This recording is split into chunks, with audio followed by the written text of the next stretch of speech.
Hello and welcome to Breastfeeding Grand Rounds 2014. I'm Dr. Mary Applegate, the Associate Dean for Public Health Practice at the University of Albany School of Public Health. I'll be your moderator today. Before we get started, I'd like to ask that you please fill out your online evaluation at the end of the webcast. Continuing education credits are available after you take our short post-test, and your feedback is always helpful in planning future programs. We encourage you to let us know what topics are of interest to you and how we can best serve your needs. As for today's programs, we'll be taking your questions throughout the hour by phone. The toll-free number is on your screen, or you may send your written questions by email. Please email us at any time throughout the show at bfgr.ny@gmail.com. We'll get to your questions in the second half of the program, but please phone them in or write them in as soon as possible because we have a full morning today and I'm sure we're not going to get to all of the questions. We never do, and it'll be especially true today. So it's a special pleasure this morning to welcome you to our 20th annual edition of Breastfeeding Grand Rounds. Our program this morning has two parts. The first focuses on the International Code of Marketing of Breast Milk Substitutes, and the second half is about the Vermont WIC program's experience with promoting and supporting exclusive breastfeeding among their clients. With me in the studio are Mr. David Clark, an attorney at UNICEF, where he played a key role, perhaps the lead role, a couple of decades ago in writing the International Code. Ms. Tricia Cassi, the statewide breastfeeding coordinator for the WIC Department of Health, for the Vermont Department of Health's WIC program, and of course Dr. Ruth Lawrence, the longtime star of Breastfeeding Grand Rounds, a world-class expert on breastfeeding, professor of Pediatrics and Obstetrics at the University of Rochester School of Medicine and Dentistry, and as I said, the star of our show. So welcome to you, and thank you all so much for being here. Our focus today is on promoting hospital practices that support breastfeeding. We've talked about hospital practices on several past editions of Breastfeeding Grand Rounds, so you may be wondering, why again? Well, there's strong evidence that what happens around the time of a baby's birth has a profound impact on the likelihood that that baby will be breastfed and that breastfeeding will continue throughout the first year of life, as medical and public health experts all recommend. That's why we think it's worth revisiting this issue regularly on Breastfeeding Grand Rounds. Also, most of our past discussions of breastfeeding promotion in the hospital setting have focused on hospitals' implementation of UNICEF's 10 steps to successful breastfeeding, one of the key components of the UNICEF World Health Organization Baby-Friendly Hospital Initiative. We've spent much less time talking about the other key ingredient in the baby-friendly recipe, the International Code of Marketing of Breast Milk Substitutes, known to its admirers simply as the Code. By adhering to the requirements of the Code, hospitals avoid inadvertently letting manufacturers of artificial baby milk, aka infant formula or breast milk substitutes, reach families with their own subtle marketing messages, that thus undermining the hospital's own breastfeeding promotion efforts.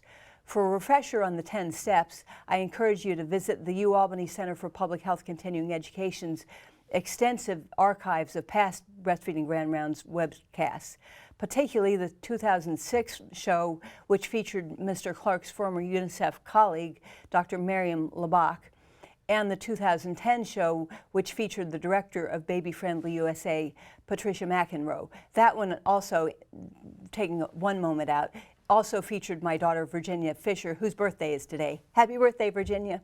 So breastfeeding initiation rates across New York and nationwide are increasing, but there is still work to do. A few years ago, we finally reached the Healthy People 2010 goals for breastfeeding initiation. It was clearly an achievement to celebrate, but I say finally because 75% was the target for breastfeeding initiation for decades. In fact, ever since the Department of Health and Human Services started setting Healthy People objectives in the 1980s. We're still falling far short of the Healthy People targets for exclusive breastfeeding, which sets the stage for continued breastfeeding throughout the first 6 months and 12 months of life. Serious disparities still exist in breastfeeding rates between African American, Caucasian, Hispanic, and Asian women, between middle-class women and low-income women, between women in Western New York and women in the Hudson Valley, between women in Vermont and women in Mississippi, and so on and on. There's plenty of progress we still need to make. So during the second half of today's broadcast, we'll hear about Vermont's successful efforts to improve breastfeeding exclusivity and continuation rates among the women served by their WIC program, a population subgroup that has lagged behind the rest of the country for many years. But let's start by talking with David Clark about the history and the key provisions of the International Code of Marketing. So David, we're going to take a two-tiered approach today to discussing how to increase breastfeeding rates. One of the areas we'll talk about is looking at individuals, in Vermont particularly, and how to encourage breastfeeding and exclusive breastfeeding at the individual levels. But these discussions are also going on at national and international levels, and the high-level discussions are key to success in the low-level discussions. So we're excited to have you here today to talk about the International Code. Let's start first by hearing a little bit of the history of what went into the development, why the International Code, and the key components of it. So why do we even need to have an International Code of Marketing of breast milk substitutes? Well, you know, there's a multi-billion baby food industry out there.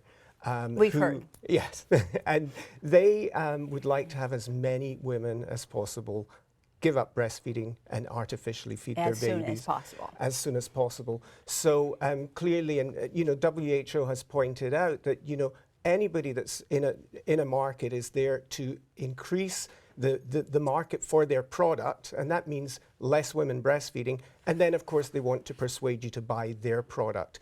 So since there's a finite number of babies out there, the more successful the industry is in persuading mothers to give up breastfeeding, the less babies are breastfeeding and the bigger their market share. So it's very important to have something in place to stop this happening. So are there reasons to believe that promoting breast milk substitutes really has a significant impact on the rates of breastfeeding? Yeah, I mean, you'd think it's fairly obvious that when companies spend millions of dollars to try and advertise their products, it is going to have an impact. And indeed, we do now see studies that show that exposure, a mother's exposure to promotional tactics, be it advertisements or be it free samples, then this does have a negative impact on both the duration and the exclusivity of her breastfeeding. So much the same as we've seen with the smoking industry and the tobacco companies' efforts to promote that through their advertising. Exactly. And as always, the industry is so much better funded than those of us in public health. But moving on, stopping that rant, has there been research done showing the relationship directly between the exposure to the breast milk substitutes and rates of breastfeeding? There have, actually. They look specifically at exposure to advertisements in parents' magazines and also to the receipt of free gifts and samples and things like that. And as I mentioned before, this has a direct and a negative effect on duration and exclusivity of breastfeeding. So is this kind of promotion by the industry a new phenomenon that we're just getting tuned into because it's new, or is it something that's been going on for a long time and we're only now waking up to it? It's been going on for a very long time, and in fact, I have some examples of advertisements from the early 20th century, initially from the United States, from Europe, from the industrialized countries where these products were developed. But of course, as time went on, the companies looked for new markets and began to promote aggressively these products in the developing world. So how long has it been recognized that breast milk substitutes were harmful to breastfeeding and to children's health here and throughout the world? Well, I think sometimes we refer back to a speech made by one of the child health pioneers, Dr. Cicely Williams, in Singapore in 1939. She made a speech to the Rotary Club in Singapore, which she actually called Milk and Murder. And she said in this... Not pulling any punches. She wasn't pulling any punches. She was very upset after years of working in developing countries in Africa and in Asia, of seeing the devastating consequences of this promotion of artificial feeding. And she said that misguided propaganda, or what we now call advertising or promotion, on infant feeding should be punished as the most serious criminal form of sedition. and that those deaths should be referred to as murders. So that 1939 is where we look back to when there's somebody really trying to bring the attention of the world to this issue. So decades and decades, we collectively have been aware of it. It's just that many of us have only in recent years kind of wakened up and realized this is a huge issue we need to deal with. So can you talk with us about some of the anti-formula campaigns in the 1970s and how they helped lead to the creation of the International Code? Yes, absolutely. Not a lot happened directly after the time that Cicely Williams spoke out, but as time went on, more people became aware of this. In the 1960s, another pioneer, Dr. Derek Jelliff, he actually coined the term commerciogenic malnutrition, a type of malnutrition that could be related back to the commercial activities of the formula companies. But a big thing happened in the 70s when War on Want, a British charity, published a brochure called The Baby Killer, which was trying to show how this unethical promotion was killing babies. Now, in Switzerland, a small NGO, a group of students actually, translated that into German, but instead of translating it as the baby killer, they translated it as Nestle kills babies. And of course, Nestle was not very happy about this and actually sued this group, which strategically wasn't a great thing to do because not great for Nestle, yeah. because not a lot of people had heard about this brochure or this, but as soon as a multinational corporation is suing a bunch of students, then that obviously hit the press. It was way before YouTube, so their adverts couldn't go viral. Right. So Nestle did them a huge favor. Exactly. And so they were taken to court. They were found guilty. The students were found guilty because the judge said you couldn't actually prove that Nestle was going out and killing babies, but he only gave the students a token fine and actually said to Nestle they would have to think seriously about their marketing practices. And that then led to hearings in the United States. In the meantime, there had been a case in the United States where an order of nuns actually filed suit against Bristol Myers Squibb, the US formula company. Mm-hmm. Well, and that was not just a little order of nuns. It was nuns across the country and in every hamlet and town. It was very active. That's protest. Well, that's great. That's great to know that it was so widespread, and it certainly did have an impact, including Rochester, New York. Right. All right. And you probably were behind it, as with so many things. Well, I was with it. All right. Well, in actual fact, rather than go through the whole thing of a court case, Bristol Myers settled and said that they would not promote their products directly to the public. However, that was not a great loss to them since they had a very successful means of promoting through the healthcare system. But this eventually led to hearings in the US Senate that were chaired by Senator Edward Kennedy. Who actually brought the CEOs of these companies to try and hold them accountable. And that's where we hear for the first time the talk about the need for some kind of regulatory mechanism at the international level. And that eventually led to, in 1979, now remember we're talking 40 years after Cicely Williams has raised the alarm, there was a joint meeting with WHO and UNICEF on well, at that hearing, because I happened to be there defending in behalf of the American Academy of Pediatrics, Nestle sat there and their representative cried. And she spoke overtime. The bells are ringing, the lights are flashing, and she's crying because Nestle had not been allowed into the market. And the decision was, we have free enterprise in this country. And Ted Kennedy's committee said, it's okay, let them in. So we had a lot of work to do. Absolutely, absolutely.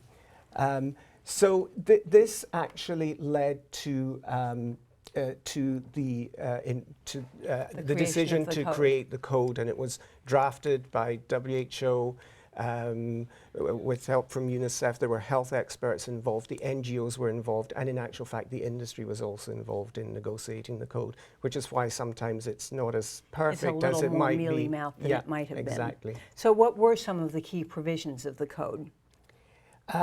Well, I think what was emphasized, which I think is very good in the preamble, in the introductory bit to the code. We hold these truths to be self-evident, that part. Yes, and what they talk about there is the vulnerability of infants in the early months. And I think it's very important that we realize it's not just the fact that there's a risk of contamination of infant formula. We have to realize that newborns are very vulnerable. Their immune systems aren't up and running. So if they're not getting their mother's breast milk, they're being placed Poisoned. at risk. So they spoke also about the risks of inappropriate practices, inappropriate feeding practices, and in all countries they were talking about, not just in the developing world. Children in every country are at risk when they're not breastfed. And therefore they were saying that the marketing of breast milk substitutes requires special treatment. Breast milk substitutes cannot be marketed, so promoted in the same way as other products because of the risk they place to the health of the most vulnerable members of our communities and our societies. You know, and we see this from the public health perspective. The mortality rate among infants in their first month of life, you don't reach another month-to-month mortality rate that high until people are in their, I think, 70s or maybe even 80s. So it's an extraordinarily vulnerable time of life, as you said, and it's a special population that needs the rest of us to protect them because they can't vote. Absolutely. So what are some of the other key provisions of the code?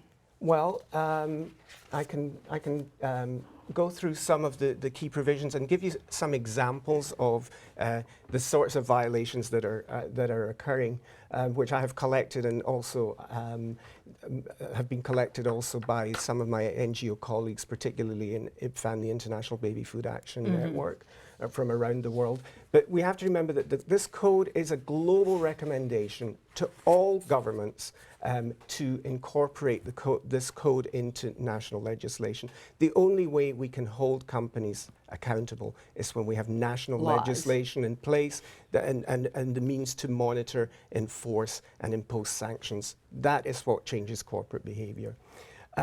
Companies are urged, and they were part of the negotiation, and they agreed that they would endeavour to ensure that their practices at all times, at all levels, comply with the code, irrespective of what governments have done.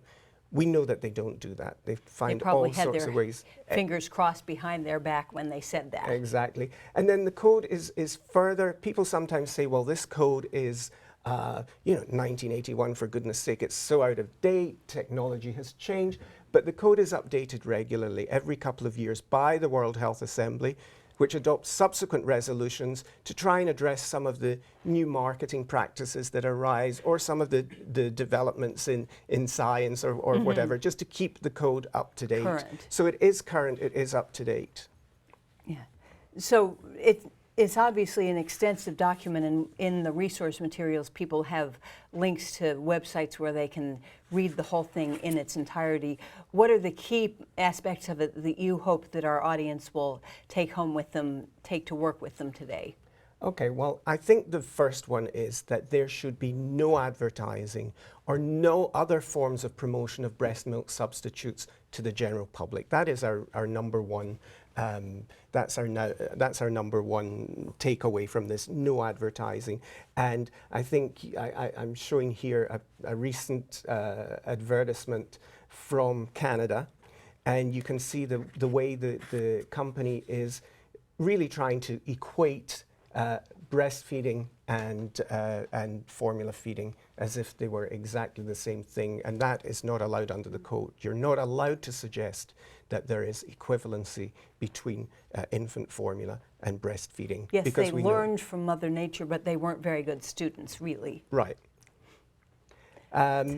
Okay, the other important one is that there should be no samples no samples, no free samples of infant formula to mothers, because we know that's an incredibly successful marketing tool. When It you undermines the mother's confidence in all kinds of ways. undermines her confidence if the sample is given in the healthcare center or setting, then the mother thinks that it's carrying the endorsement of the doctors, the nurses. So it's I should be giving this to my baby. Yeah, I got it in the hospital. It must be good for the baby. That must mean that my breast milk really isn't enough. Even if I'm going to breastfeed, I'd better give some of this too. We've seen that over and over again. Exactly. Around New York, certainly, and the rest of the... Exactly.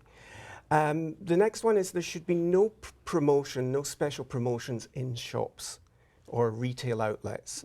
So you don't want to have cut price formula half off or 2 for the price of 1, those sorts of things. Where someone is making a decision to artificially feed their baby, they need to take into account the fact that that is going to be an expensive undertaking. And know that they're going to be exactly. So if it's based on the fact that this week the formula is half price in the supermarket, and you go back next week and it's, you know, it's gone back up to its, you may be unable to buy sufficient amounts. So there shouldn't be any form of inducement in the shop. And the slide that I had there, in China, for example, where the companies have a field day, if you bought 6 tins of formula, you got a paddling pool for your baby. And this type of thing. So those things are certainly not allowed, although they do happen around the world. The other thing is there should be no gifts to mothers, gifts that can promote the use of breast milk substitutes or feeding bottles or teats. And of course, these gifts are a way to introduce the mother to the brand, to the company. What a wonderful company this is. It's giving me cute baby clothes. A CD or cute baby clothes. This must be great. And again, if any of these things are given in a hospital, which does happen in some countries, again, the company is having the endorsement or the apparent endorsement of the healthcare system. One of the other things, now we've spoken about samples, giving mother a sample, a small quantity of a product to try out. One of the other things that is not allowed, and which was an incredibly successful marketing tactic, was the provision of hospitals with as much free formula as they wanted. Well, and provision of free formula or kickbacks to the WIC program for many years, and probably still in a lot of states. Now, this is such a good moneymaker for the companies because it's getting their brand of formula into the hospital. It's very small investment, given the amount of time that the mother is in the hospital. Get her hooked on that formula, or her baby hooked on that formula, and then you have a customer for the next 6 months or 12 months or even longer. Brand loyalty. Brand loyalty, because again, it is coming with the endorsement of the hospital, with the apparent endorsement of the hospital. And it's such a good money maker that in some hospitals in New York and in Canada, companies were prepared not only to give the formula for free, but to pay the hospital to take their brand of formula. So that gives some indication of real bribery going on. Of what a good what a good sales technique that is, or promotional technique. Now, the next thing is that the healthcare system, the code says that the healthcare system should not be used for the promotion of breast milk substitutes, bottles or teats. But again, companies try and find all sorts of ways to get their brand name, to get their product name seen in the hospital. And again, to generate that brand loyalty. People will then infer that there's the that there is the endorsement by the hospital. So this should not be allowed. But I think, you know, whenever you visit, you'll see growth charts, you'll see all sorts of things with the familiar name, teddy bears logo, and or whatever. So let's go now to, we have a couple over the course of the morning, we have a couple of roll-in videos to show. One of them is from Erie County, where we spoke with folks at the Erie County WIC program about some of their challenges in increasing breastfeeding rates and about many of their successes as well. Let's go now to that roll-in and hear what they had to say directly.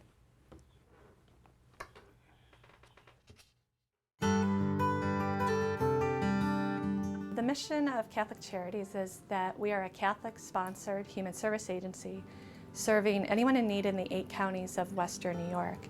We advocate for those who are in need, particularly those who are poor and most vulnerable.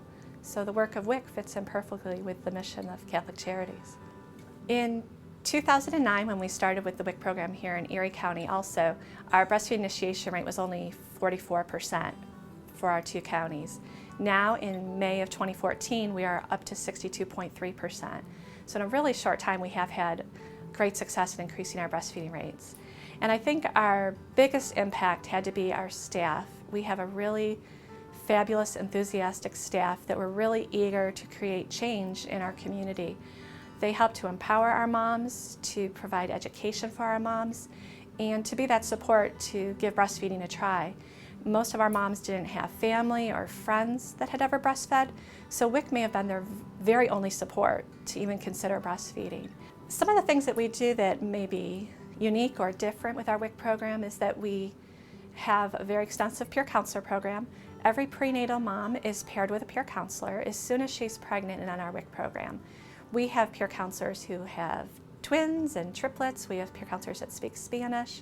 We have peer counselors that were teen moms themselves. We try to pair them up with someone who is like them.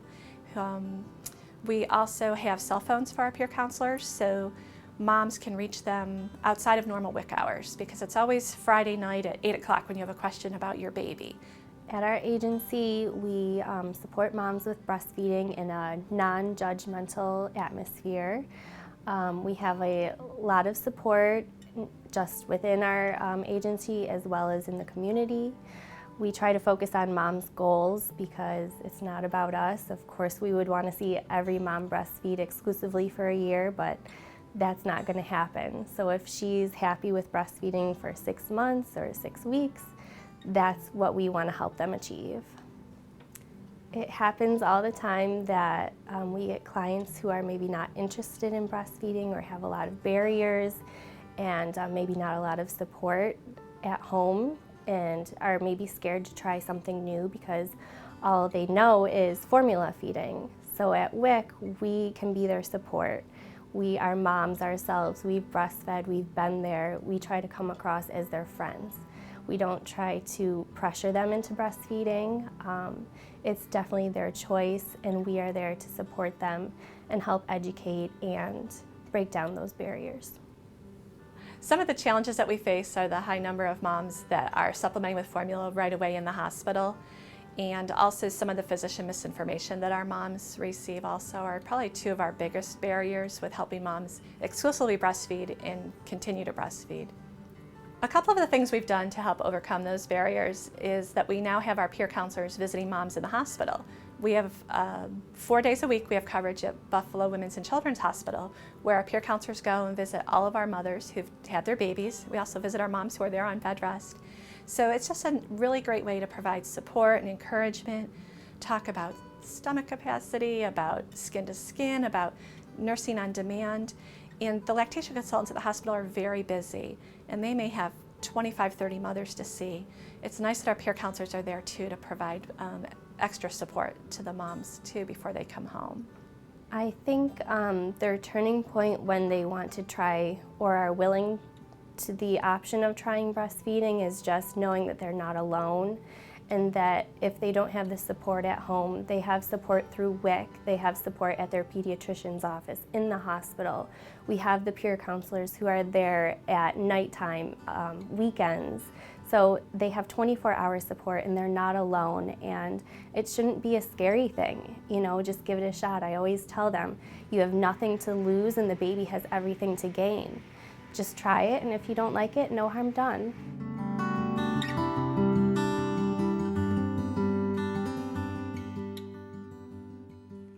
I always love hearing directly from people who are working with moms and babies about these issues. So David, could you talk a little bit more about things that the companies do to insert themselves into the process even when they aren't actually giving out free formula to people? Sure. I think it's also, I think it's important to know also that the code actually does address health workers and provides or places some responsibility on them they actually have an obligation to protect, promote and support breastfeeding. But of course, and they're supposed to know their obligations under the code, but we can't expect health workers just to know this intuitively. We have to do a better job actually of informing them about the code, their responsibilities, but also how the code can protect them from being manipulated by the formula companies within the healthcare system. So what specifically does the code say to those health workers?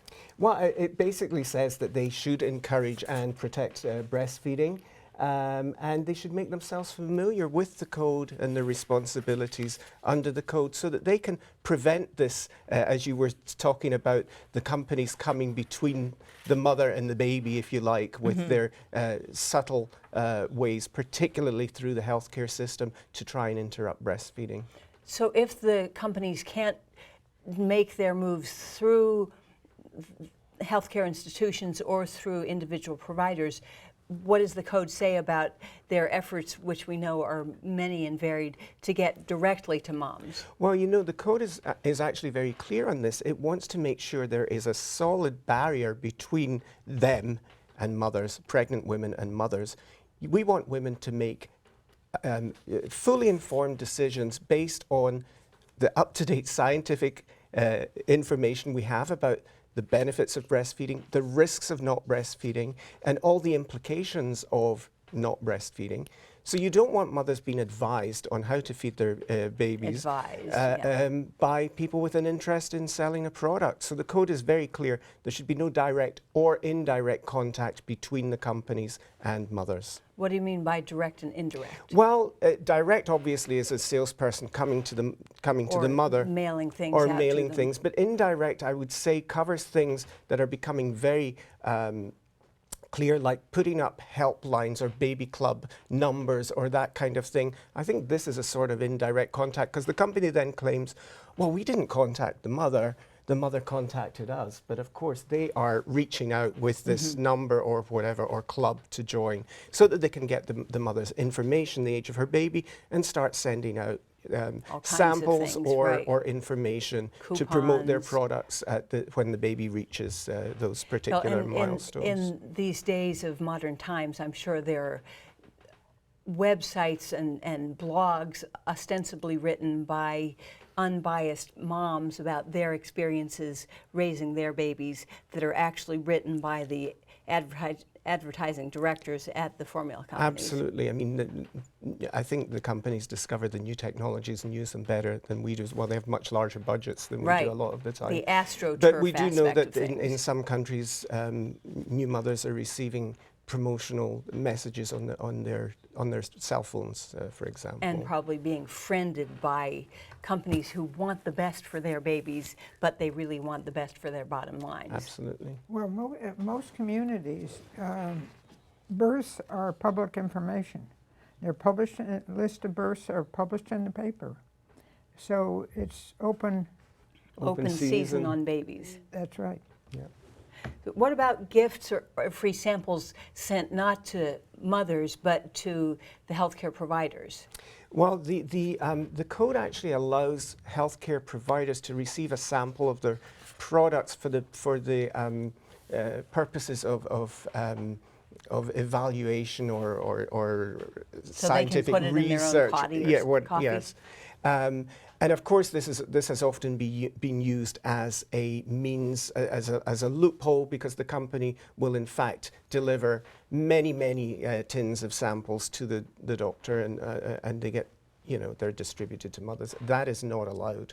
That is not allowed. The camel's nose under the tent. Exactly. And the other thing is the giving of gifts. Research now shows that it takes a very small gift to change a doctor's prescribing behavior. It's all about the creation of friendship, a feeling of dependency, or the need to reciprocate, and the companies know this. So there are two ways that they want to get to the health professional with the gifts. One is by creating this bond.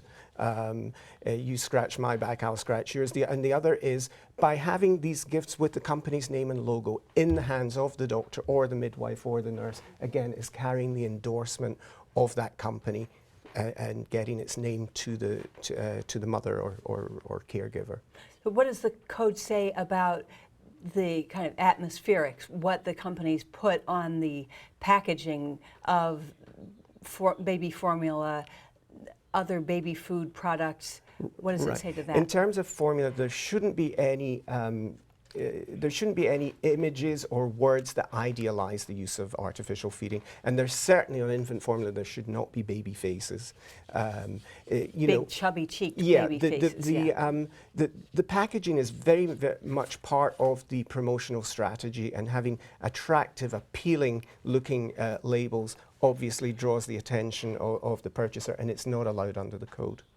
How about restrictions on the kinds of information that can be provided to healthcare workers? Well, the healthcare workers are allowed to receive information about the products if it's restricted to scientific and factual information. But my slide here shows you what the companies consider to be scientific and factual. And you can see it's heavily promotional.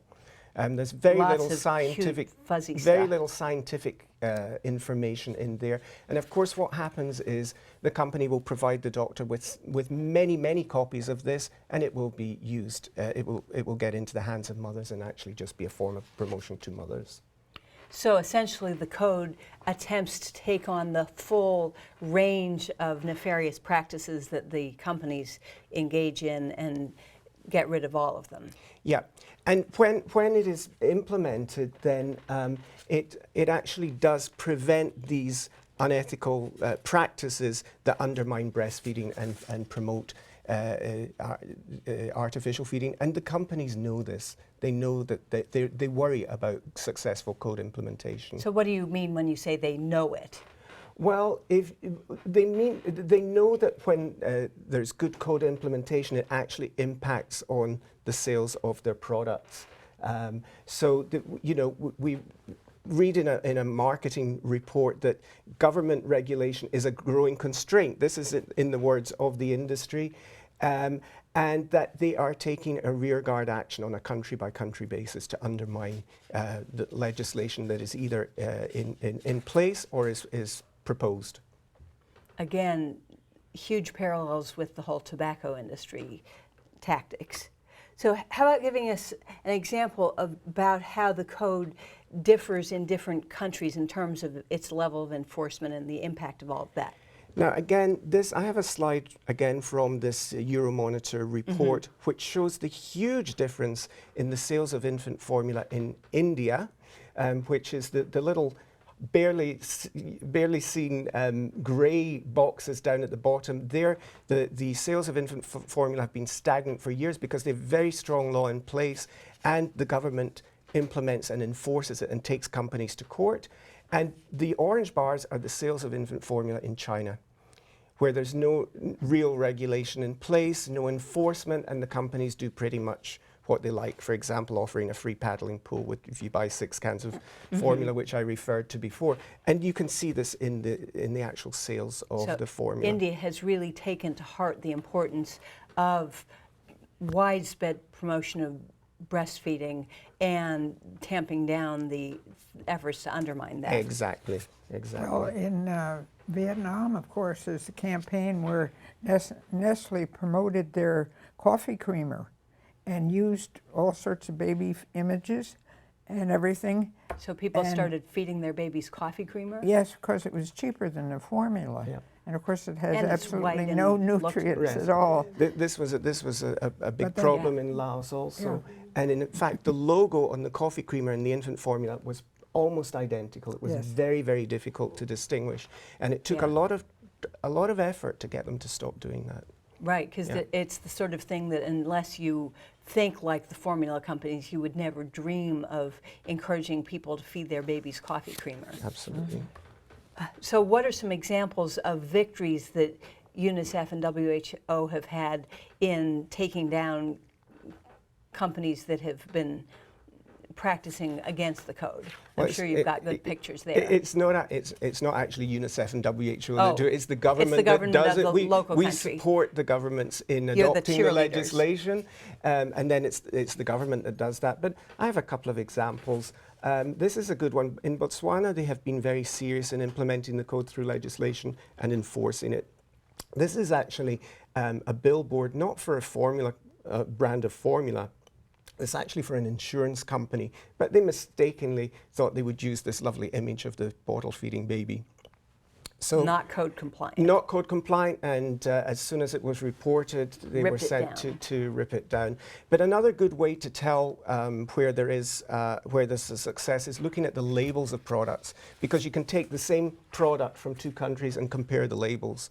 So here we have a Gerber product from Bangladesh. Again, Bangladesh has taken its code responsibilities seriously. They have a law which says you cannot have a baby face on baby food products. And it says that you can only promote that product from the age of 6 months so as not to undermine exclusive breastfeeding. So you can see this product in Bangladesh on the left. It says from 6 months, no baby face. In Malaysia, where they don't have a law, they have an agreement with the companies. The company still puts the young baby face on the product and promotes the same product from 4 months, undermining exclusive breastfeeding. So I think it shows you how laws can work. Well, and it's not just infant milk substitutes. These look like they're like baby cereals and baby fruits and things. Yes. Things that also shouldn't be being given to 2-month-old babies. Absolutely, absolutely. We kind of consider that if a product has been a cereal product's been promoted from 4 months, it's still a breast milk substitute. It's going to substitute. It's going to push out the breast food milk that the baby needs most. Yeah. Based on evidence like all of these comparisons of marketing in Bangladesh and Malaysia, which have, in the global scheme of things, fairly similar cultures, I would think, what are the recommended actions governments can take to really enforce the code better? Well, I think what they have to do is to adopt legally enforceable regulations. They're called upon to do this under the code, and the code also says that, you know, in doing this they can turn to UNICEF and WHO for assistance. We provide that assistance. What it doesn't say is that they should turn to the companies themselves for assistance in drafting the law. Companies are very often keen to do that, but we don't want to have that happening. What progress has been made in getting the code implemented? I think in the last 20 years or so, there has been considerable progress. We now have, I would say, around 90 countries around the world. You can see in this graph the growth between, I can't see the left-hand side one, but it's since 1991 and 2013. We have a huge rise in the number of countries that have adopted the code. About 90 now have legislation covering all or most of the provisions of the code. How well they're monitored and enforced is another question, but we are certainly making progress in terms of getting legislation adopted to implement the code. Well, and since government agencies are historically very underfunded and they probably don't have a team of code enforcement police, is there a role that healthcare providers, since most of our audience is made up of healthcare providers, is there a role for the healthcare provider sector in being those surrogate baby milk substitute police? Absolutely. I think the code says quite clearly that NGOs, professional groups, institutions, and even individuals, we all have a role to play in drawing attention of where there are violations to the appropriate authorities and encouraging appropriate action to be taken. So this can be a very, it can be done very successfully, actually. We have examples of very small NGOs finding a multinational corporation that's doing something wrong, drawing attention to it. Absolutely, and they can make huge changes. But just the companies will try and get away with if they feel that they're not being checked on or monitored. But it only takes one small group to write a letter to the headquarters to the of the person. Yeah, and inform WHO or UNICEF and embarrass the big change. multinational, if nothing else. Yeah. Yeah. What are the specific provisions in the code about health workers? Well, health workers, they have to encourage and protect breastfeeding, clearly. And they should promote the principles of the code. And again, I think it's important for them to know about the code because it can protect them. It can give them the power to say to a formula representative, no, I'm not having this, I don't want it, please leave me alone.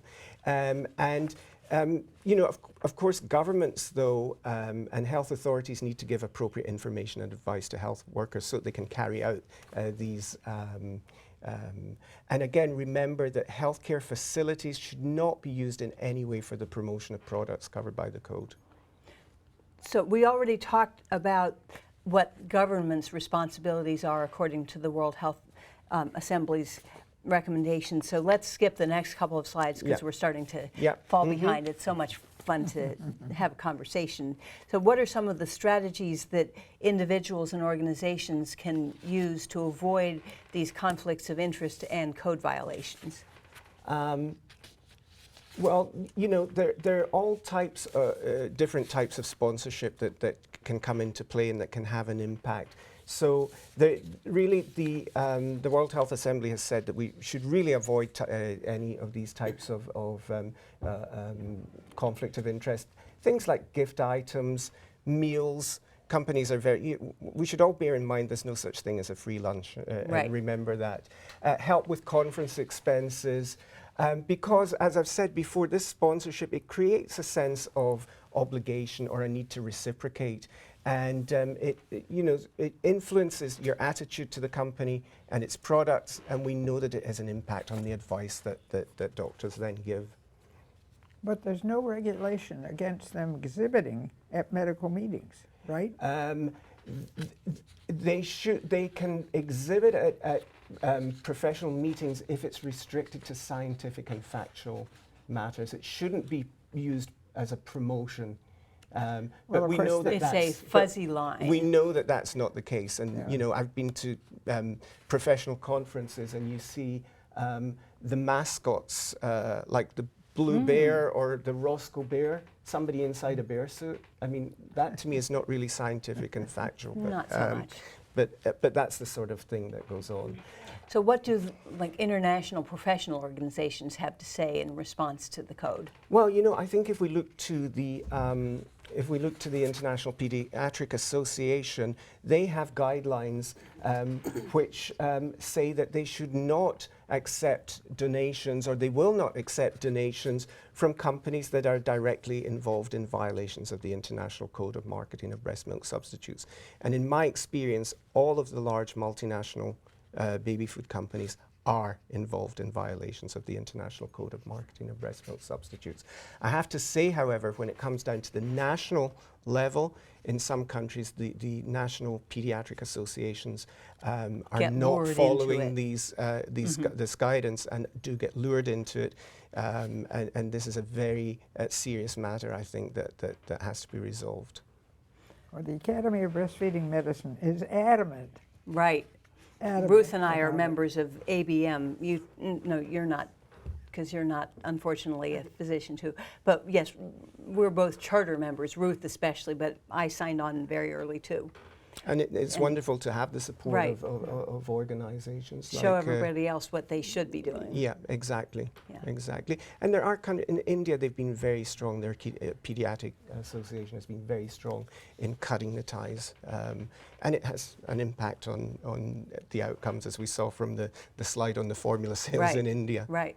Well, since legislatures around the world and governors and presidents and so on are heavily courted by the formula companies in their efforts to keep countries from having strong legislation, what can be done in the absence of legislation? I mean, we can't just throw up our hands and say, oh, can't get a law passed, so we've got to pack up our bags and give up.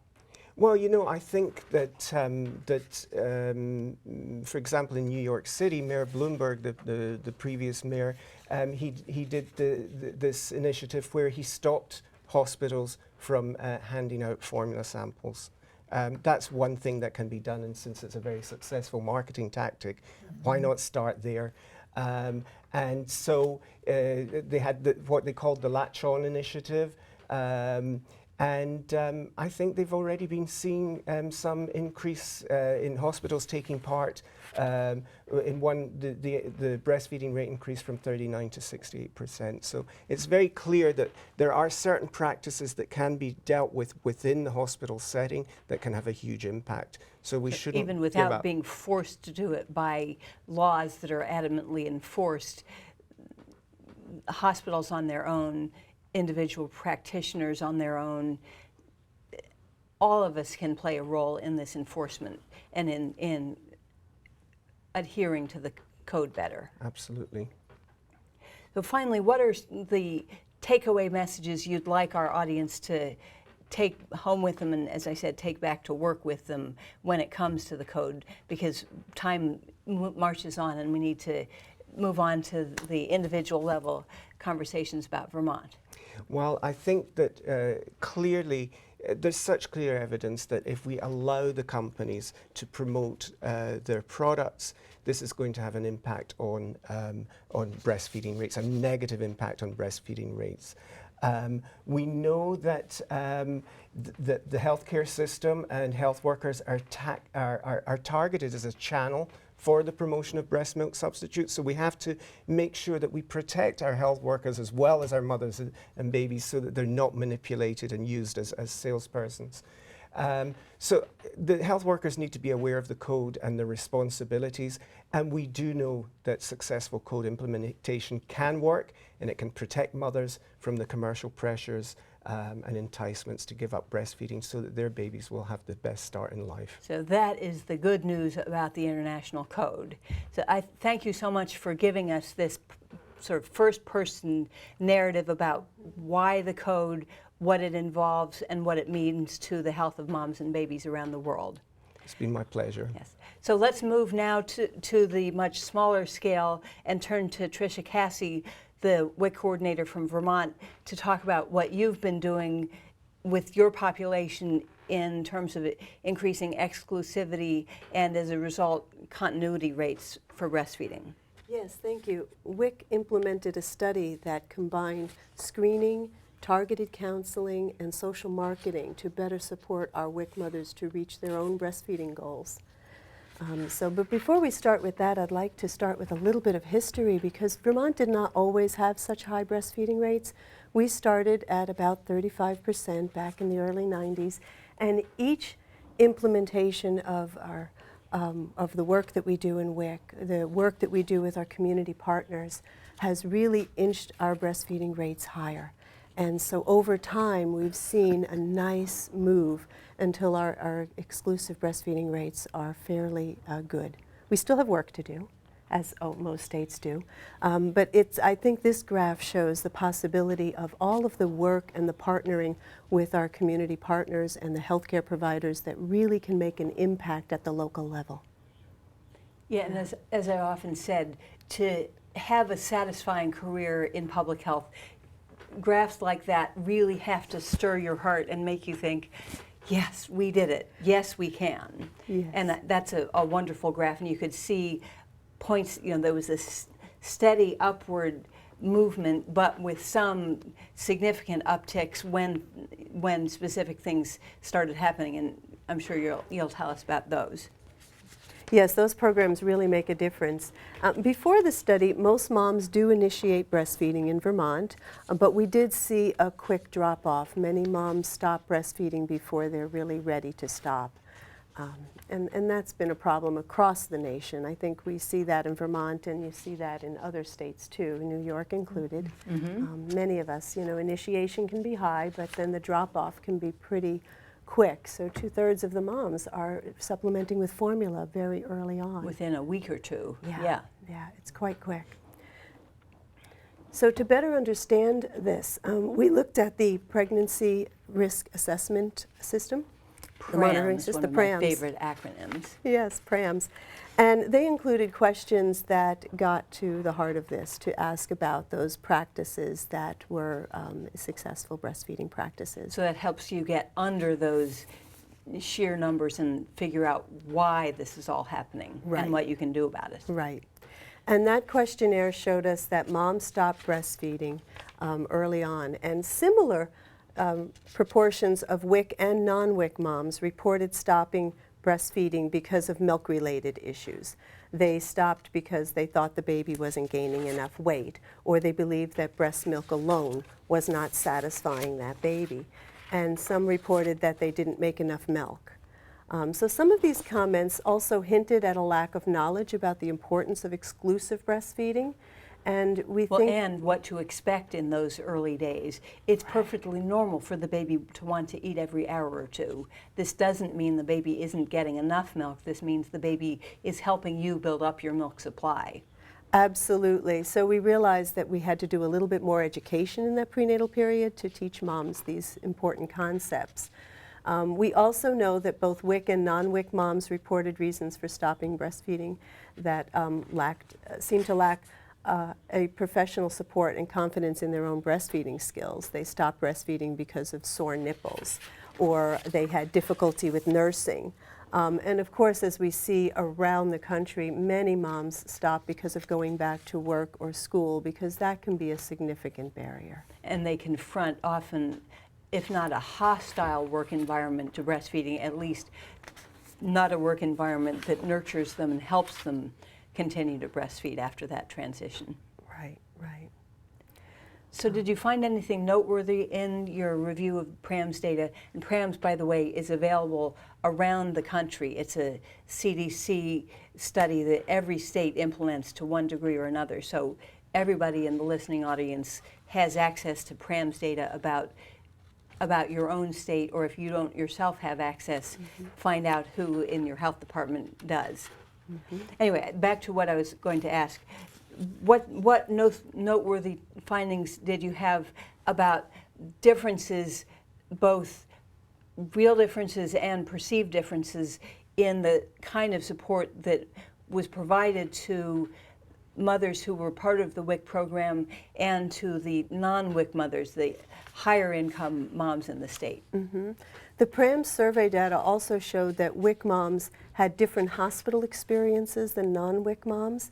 And when they responded to the questions that talked about the 10 steps for successful breastfeeding, and these are the foundation of the Baby Friendly Hospital Initiative.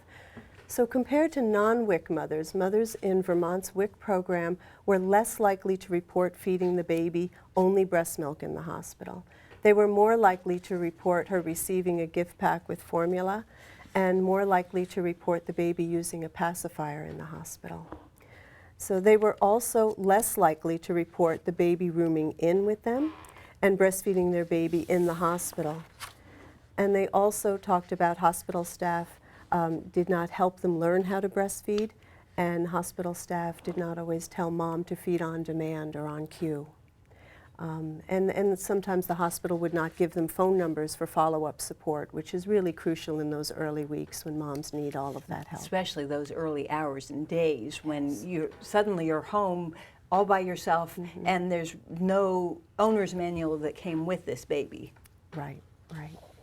So this is self-reported data. And so that may limit some of the conclusions, but there may be some real differences in the support received, and certainly there are perceived differences in the support received at the hospital. In a case like this, perception is, I would say, 90% of the game. If the mother doesn't feel like she was given the support that she needed in the hospital and in the days after, she wasn't given the support that she needed. Right. Self-report is the key ingredient here. Right.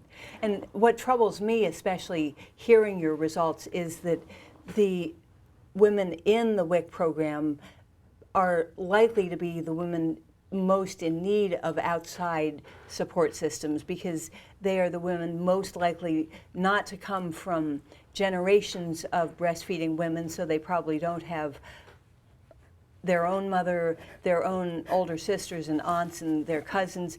They don't have a built-in support network helping them become a successful breastfeeder. So they are even more dependent on us, and especially on you in the WIC program with the peer counselors and the professional staff, to help provide some of that needed support. So it's disturbing to see that those are the people who are getting even less of it than they need, Right. rather than the opposite. Right. Well, one of the most striking findings from this PREMS surveillance data was the low proportion of both WIC and non-WIC moms who agreed with the statement, "I felt it was the right time to stop breastfeeding." So we know that moms want to breastfeed, and yet 3/4 of them begin weaning before the time is right. And that's a substantial amount of moms. And so we in the breastfeeding promotion community are often accused of forcing women to do things they don't want to do. But I think rightly in the past several years we have really moved instead to talking just in the terms you're talking about helping women achieve their own personal breastfeeding goals. I don't know many people at all who say, oh yeah, I only want to breastfeed for a day or two and then I want to get rid of it. Most women start out wanting to breastfeed for at least a matter of a month or two, and often they want to breastfeed through the whole first year of life because they've heard that it's the best thing for their baby, and it is. Yes, there certainly is, and these moms really do want to breastfeed, and we need to help them get there. So we developed a study that was designed to emphasize the importance of social and professional support. It also focused on breastfeeding knowledge for the moms and confidence so that they could build this confidence and get the skills that they needed to be successful with breastfeeding. So what did you find were the key ingredients in maternal success? Well, we found mom's confident commitment to breastfeeding was really key. And we looked at a paper from Alexis Avery, and she talked a lot about the confidence in the mother's ability to make milk, how the biology works, her confidence in her ability to breastfeed, a belief that she's going to breastfeed rather than I think I'm going to try. That makes a big difference. Well, it's interesting that Derek Jelliff, way back in the 40s, said breastfeeding is a confidence game. So that's where it originated from. It certainly did, and we found that that was very much true because the moms that really had the confidence were more likely to succeed. So. Yeah, so it's a formula, as it were, of confidence plus adequate knowledge and support really goes to having a successful breastfeeding experience. We have another one of our roll-ins coming up. This one involved staff and peer counselors and mothers from Harlem Hospital, which is one of the earliest hospitals in New York State to go baby-friendly. Not the first one on most people's list of places they would have expected, but they did.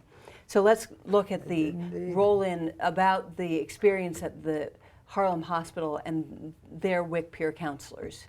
So take it away, roll-in. I'm Harriet Myers. I'm the WIC director at Harlem Hospital Center, and I oversee the program. So I manage the core deliverable, make sure that everything goes well. So we want to be known as a breastfeeding WIC program. We wanted to set ourselves apart because we are here in a population, not just African American, but we are Africans who migrated to America, and we want to be able to support their transition. So we've managed to increase our breastfeeding rate through doing several different things.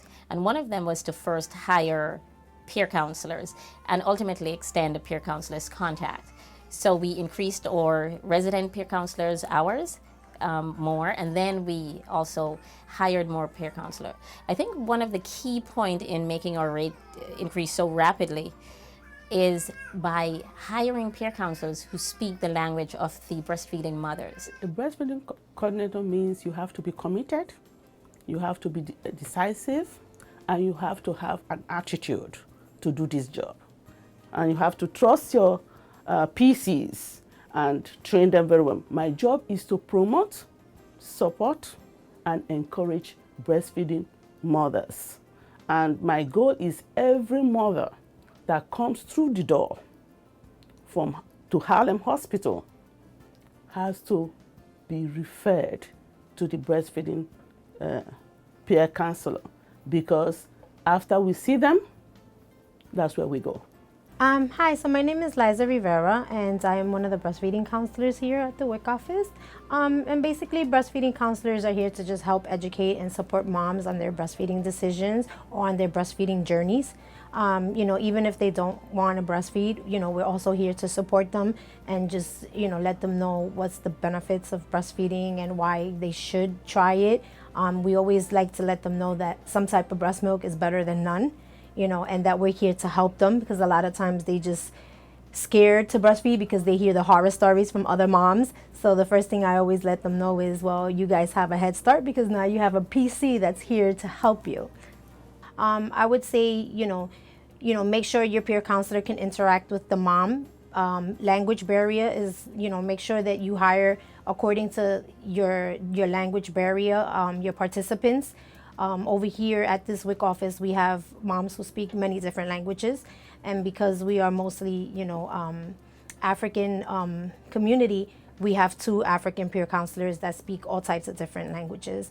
We have Spanish and English, so you definitely want them to be able to communicate with them. You want them to be an experienced peer counselor, so you know that they can relate to the mom's problems. Okay, the lesson I learned is trust. You have to trust your participant, yourself, your staff. They have to hire committed peer counselors. They have to have your vision. They have to have that energy, because when they see the energy that you are here to help them, they will be, okay, that you are there for them, they will be able to do that. With a team approach, everyone has to be on board. So not just a breastfeeding peer counselor or just a breastfeeding coordinator, but when we have all the dietitians on all the support staff being on board with the vision and the mission of the breastfeeding program, what we have is everybody streamlining all the breastfeeding participants, particularly pregnant women don't like to sit one place. They get hungry very easily. Things bother them very easily. So we try to fast track them through. When we have everyone understanding and knowing this, we are able to fast track the breastfeeding, the pregnant women and the breastfeeding mothers.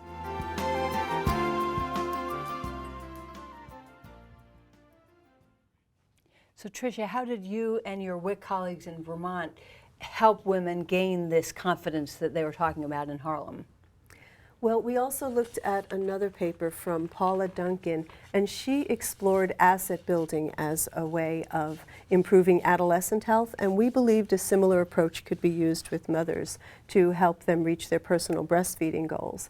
The strength-based approach for healthy adolescent choices, new moms need the support and the direction as they acquire knowledge and they master those skills, and so we wanted to help them do that.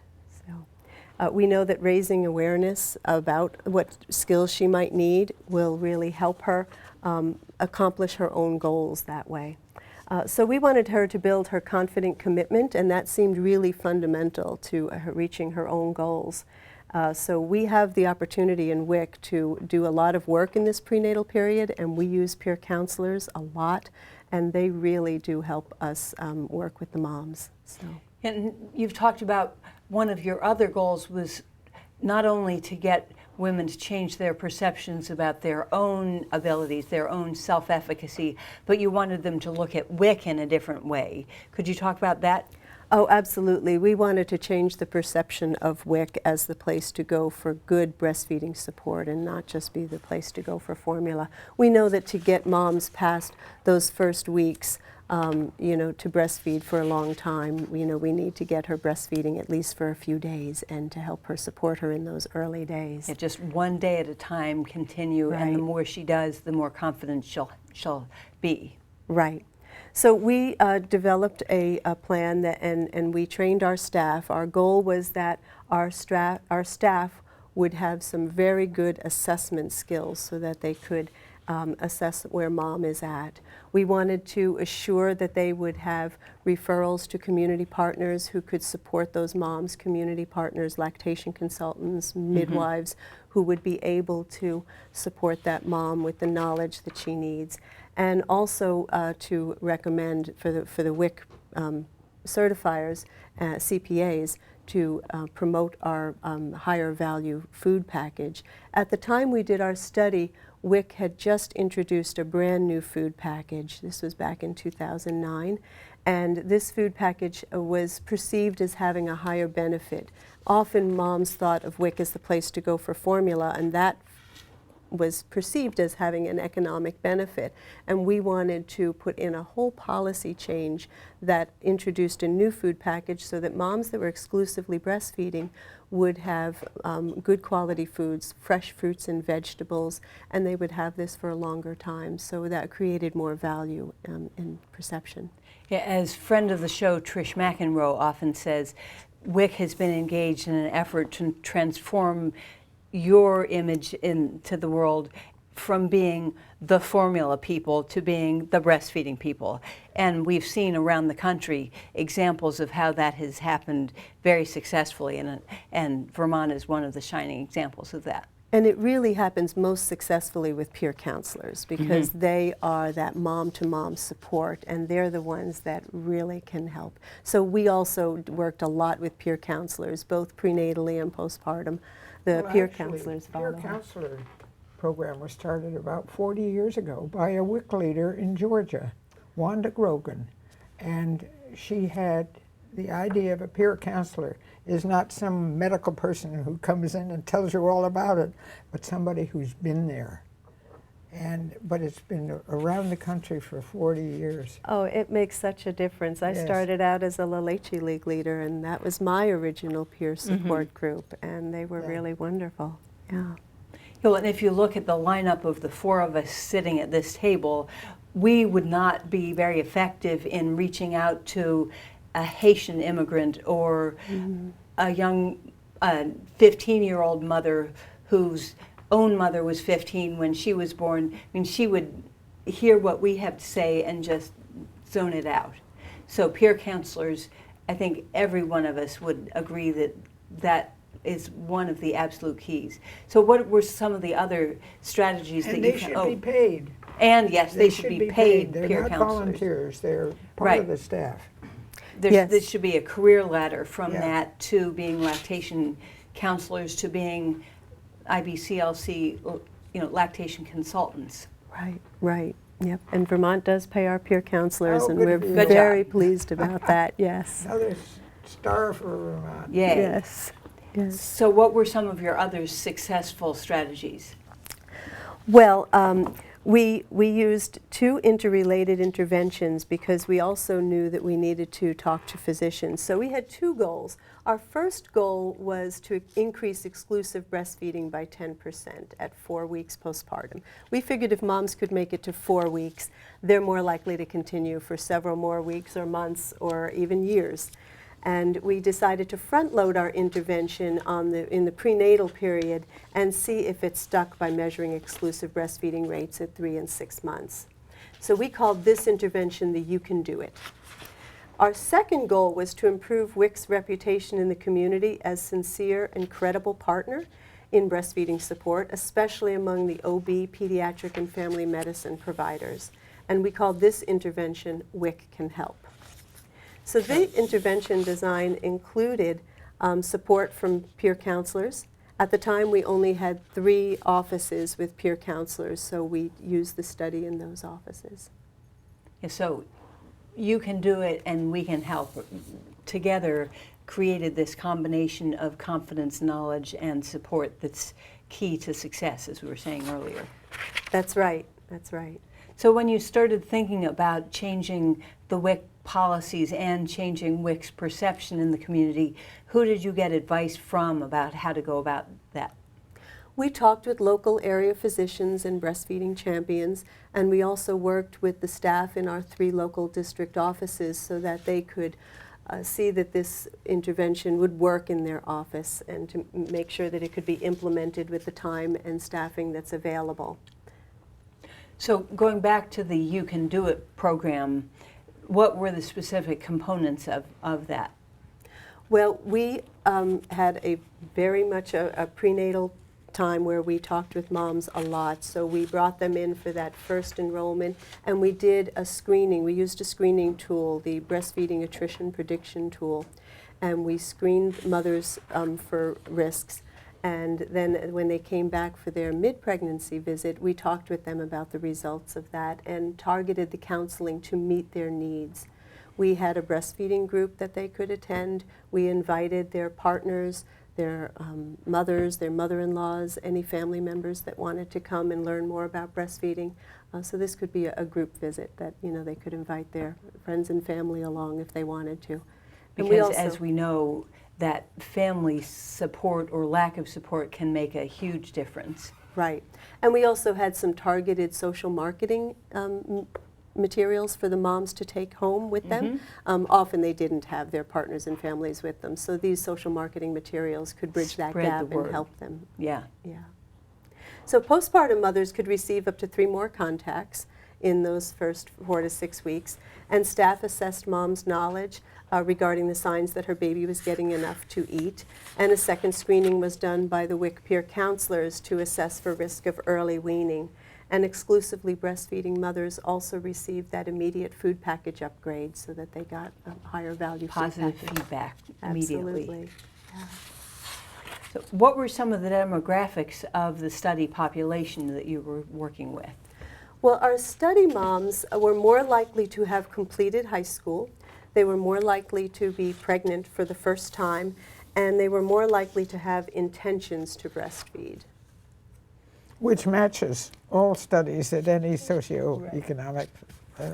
Right. Yes, That's so important. people who want to breastfeed are more interested in being part of a study about breastfeeding support than people who are thinking, seems like a bother, I won't. Right.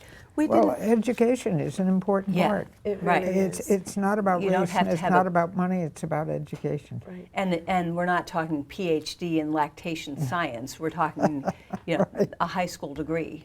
And the goal of our study was to increase exclusivity. So we weren't necessarily trying to convince the moms that wanted to formula feed that they ought to change their minds and switch to breastfeeding. So it really was to get those moms who wanted to breastfeed to do it breastfeed successfully. longer and to use exclusive breastfeeding rather than partial breastfeeding. So. What did you find about the women who didn't participate in the study, who were part of the WIC program at the same time? Well, they were 2 different groups. We had moms that had previous breastfeeding experience who felt that they knew what they were doing and they didn't need the intervention and help. And other mothers were undecided and weren't really sure about breastfeeding. So those were 2 different Ambivalent groups. crowd. Yeah. Right. What did the data show about the rates of exclusive breastfeeding over time related to the number of contacts you had with the mothers and between them and WIC staff? Well, we found the more contacts we had, the better the results were. And this included contacts with peer counselors, of course. It's not just coming into WIC. It's certainly those peer counselors do a tremendous amount of heavy lifting for WIC. So when we found that the mothers that had more contacts, that came to more of these visits, that spoke to their peer counselors more, breastfed at higher rates than the mothers that did not. So this was very successful. Very nice dose response curve there. Absolutely. We like to see this when we look at causation. So you mentioned this breastfeeding attrition prediction tool. Could you tell us more about that and how, whether other people could get it and where? Yeah, the short name for it, we call it the BAPT screening tool, and it was developed by Jill Janke, and it was a long questionnaire that was revised by Sarah Gill. And this is a validated tool, so if you do use this, you need to use these questions and not change them at all, because this has been studied and it's tested and proven. And during the prenatal certification visit, we screened study participants, and we use this to help them predict whether they'd be successful or not. It has 3 domains, and it has questions about knowledge, about how breastfeeding works and what to expect.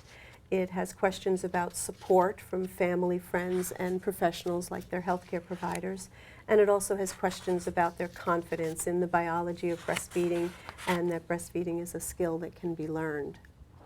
So can other people outside of Vermont use the tool?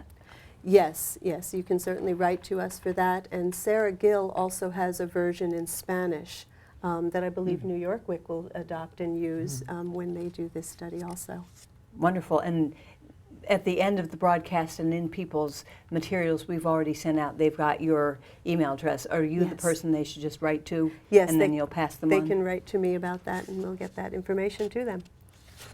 So in the other half of the program, the WIC Can Help, what did you do to get the provider community more engaged? Well, we went out with detailed visits, similar to what the drug representatives do, and David mentioned how gifts can make a huge impact. So we thought that we would bring some gifts to them also. We brought a nice lunch for the providers.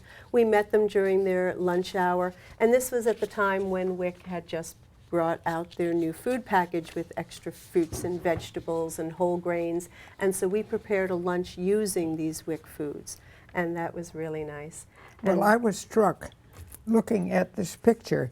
This is a very expensive cheese. Brick cheese and other things, much cheaper. WIC wasn't thinking. Well, they wanted to make a point. Yes, yes. But as we all know, the way to a healthcare provider's heart is through their stomach. So you were you do following have that to guidance. give them some food. We also brought them some resources. This was a study that was funded. It was part of the WIC Special Project Grant, so we had some money to conduct this. So we did have some resources available to us that perhaps other agencies may not have. Or other agencies could apply for resources and replicate the whole thing. Oh, absolutely, yes. There's certainly grant funding out there for much of this kind of work. Mm-hmm. So we gave them copies of the Breastfeeding Answers book, and also Ruth Lawrence's Breastfeeding. Yeah, I was going to say that book in the middle of the slide that's up now. Doesn't look a That little looks familiar. Yes. And those are resources that you could offer your providers. The WellStart International resource is free, and that's available online, and many physicians are using this. You know that the originator of that, Dr. Audrey Naylor, lives in Vermont. Oh, we certainly know that. I think we Right. brought her up there. We So really lower enticed star her for to live. Vermont. Oh, Right. we enticed her to come up there because she is such an amazing resource. And we Absolutely. are grateful to have her in our area. And she is one of the many past stars of Breastfeeding Grand Rounds. She came and talked about breastfeeding as a key part of emergency preparedness and emergency response. She was on the So program. an expert on all Absolutely. kinds of But she's not a public health past aspects star. of it. She's a living, She's a current Right, star. right, yes. shining star. Absolutely. She's a shining star in Vermont, that's for sure. That's right. Yeah. So those kinds of paper and print book resources, how about other, did you have electronic resources to offer people? Well, we now have more resources available. At that time, they didn't have as many of apps and things, but at this point, we do have apps for providers. The Texas 10-Step program came out with a really nice one for healthcare providers that is a great guide. We also have one from the Massachusetts Breastfeeding Coalition. They came out with a breastfeeding management app. And LACMED is a nice database resource to find out about what drugs may be compatible for mothers. And physicians may also recommend apps for moms. And we have a new app, the Cofective app is out there, and that's a great resource for mothers to learn about breastfeeding, to learn about what to expect in those first days. And it has information about what the perspective of her baby might be and how her partner and family can support her also. So there are plenty of apps out there. That's just one of many. There are certainly others out there also, but there are apps for both mothers and providers. Lots of things out there for providers. Yeah, the modern catchphrase is, there's an app for that, and there are Right. a dozen apps for But that. you do have to Be careful discriminate which app. and look at the sources and stuff. Yeah, be because sure they're- that it doesn't have subliminal Ross laboratory some of our formula images. companies have apps for that. I'm sure they do. Yeah. That's right. And they try to make them look as much like the good guy apps as they possibly can to trick us all into being part of Exactly. them. Yeah. Yet the New York Statewide Breastfeeding Coalition and the New York WIC program has a wonderful website. I don't think we have an app yet, but it's on the list of things to do when we have more time. And that's breastfeedingpartners.org. We Right. use that in Vermont to help train our WIC peer counselors. We think that is a wonderful resource for peer counselors, and I'd recommend any state to use that. It's a good one. So since we are engaged this morning in a program of continuing education, I'm naturally interested in hearing about what kinds of continuing ed offerings you provided as part of your WIC and Help efforts. Well, after that initial detail visit, we also offered continuing education for those providers and their staff. We worked with our physician champions. They were MD IBCLCs, and we also worked with residents at the University of Vermont School. And they came and gave some trainings to these providers on things like how to increase milk supply and how to deal with sore nipples and breasts. And so we use the physician collaborative from Washington materials to use that. It's very good. You mentioned a couple minutes ago that there was a social marketing aspect to this too. A couple years ago on this broadcast, I think it was 2008, but I might be wrong about that, it may have been 2005, we did a whole show on social marketing and breast milk with Lynn Donner-Lotenberg, I think that's how she pronounces her name. So if anyone wants 2 hours on social marketing and breastfeeding, you could watch the 2005 episode. What kind of social marketing efforts did you do in Vermont? Well, we wanted to develop some materials that would help mom build her confidence and address those needs of knowledge and social support also. We used lots of materials. We developed many on our own, like our breastfeeding checklist, and we also used some materials from Texas WIC program. And we used some materials were for providers and others were for mothers, and they were quite successful. And we're willing to share. You know, that's the nice thing about WIC when we do a program like this. Part of the research with the special project grants is that you can develop this study and it is supposed to be transferable to other states. So you can use your own materials, you don't have to use all of ours, and New York WIC is doing that. They're using some of their own materials and combining it with ours. We have some beautiful materials. I was telling Mary that the pictures are so gorgeous that people take them home for art.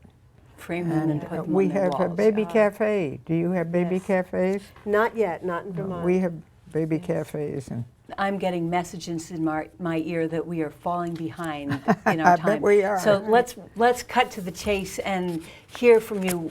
What were the results? What was the impact of this pair of studies that you did? Well, our goal was to increase breastfeeding by 10%, and we exceeded that. And that was really wonderful. Yes. At 4 weeks, our increase was 16%, and we increased the exclusive breastfeeding at 3 months by 21%, and at 6 months by 18%. So this was tremendously successful. Beyond your wildest dreams, Yes, perhaps? it was. It was. So when you compared the women who participated in your studies with the ones who were in the WIC program not participating, what were the differences you saw there? Well, the moms who declined to participate in the study were still WIC participants, so we could still follow them. And we found that the mothers who participated in the study breastfed exclusively at higher rates than the moms that declined to participate. So the study was very effective. You mentioned earlier that you had prepared a lunch for the providers using the WIC food package. Could you talk a little bit about what the enhancements are to the package? I remember the old days when it was a breastfeeding mom got a pound of carrots and a can of tuna fish, was basically her big enticement to breastfeeding. We added a lot more fruits and vegetables in this package and whole grains. And the other thing about this was that it was really a policy change. Mothers who were planned on exclusively breastfeeding no longer received a can of formula in that first month. So that was an important policy change. So it was more than just a food package. It was really, so that's also what helped increase the breastfeeding rates. It was a real policy change from WIC. Giving them the subliminal message as well as the spoken message that you can do it. You don't need this formula stuff. It'll just harm your efforts. So go on and feed your baby the way Mother Nature wanted you to. So as you've looked over time, what have you found comparing women who got the enhanced food package and policies and the women who also got the extra you can do it part of the program? We have a great chart to show this one, and you'll see that by just offering the food package alone, which did come with a policy change, of course, that did bump up the breastfeeding rates. And when we layered that with our study, with all of these interventions that helped mom build that confidence in the skills she needed to be successful, that's when we saw the biggest bump. So we had really increased the rates of exclusivity through the food package change and also through our study. Based on all of these results, what recommendations do you have for the rest of us in what we should be doing during the different stages of pregnancy? Well, I would say definitely get out there and talk to your healthcare providers and let them know that you're there and what support you use, because if they know what you can do in WIC or what you can do in another agency, you can work together more, and that's really helpful. In our first trimester, we screen for these breastfeeding challenges and help moms talk to their friends and families to help them understand that this is what she really wants and to help her meet her own goals. In the second trimester, we provide that targeted counseling, and we found that that BAPT screening tool actually helped us save a lot of time in our clinics because the counseling was much more targeted. And we also encouraged mothers to talk to their healthcare providers so that they knew that they were all on the same page. And then in our third trimester, we had the breastfeeding group, and we helped her connect with her peer counselor to talk more about that. And we recommended that they contact WIC as soon as their baby was born.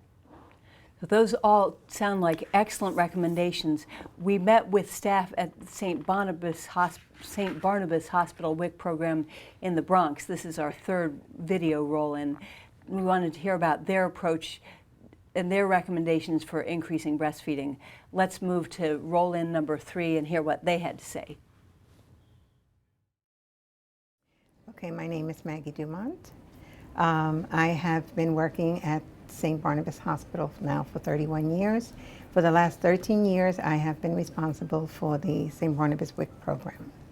The population we serve has gone through a transitional phase where they used to be largely Hispanics. Now we have Hispanics, African American, Caribbean Americans, we have Africans, and we have a lot of other populations that we serve. In keeping with our culture, breastfeeding is the norm. I am very proud to say that we have gone from an initiation rate of 78% in 2010 to our current rate of 90.5%.